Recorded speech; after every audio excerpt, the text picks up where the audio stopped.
দেশ ও জাতির ক্রান্তিকালে বিএনসিসির সদস্যরা বিশাল শক্তি হিসেবে আবির্ভূত হবে বলে আশা প্রকাশ করেছেন সেনাবাহিনী প্রধান জেনারেল ওয়াকারুজ্জামান।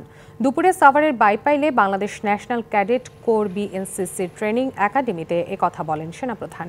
এ সময় তিনি সামাজিক ও জাতীয় পর্যায়ে বিএনসিসি সদস্যদের অগ্রণী ভূমিকার প্রশংসা করেন।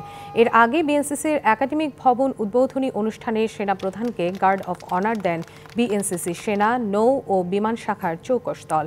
পরে সেনাপ্রধান উদ্বোধনী ফলক উন্মোচন এবং বিএনসিসি ট্রেনিং একাডেমিতে বৃক্ষরোপণ করেন।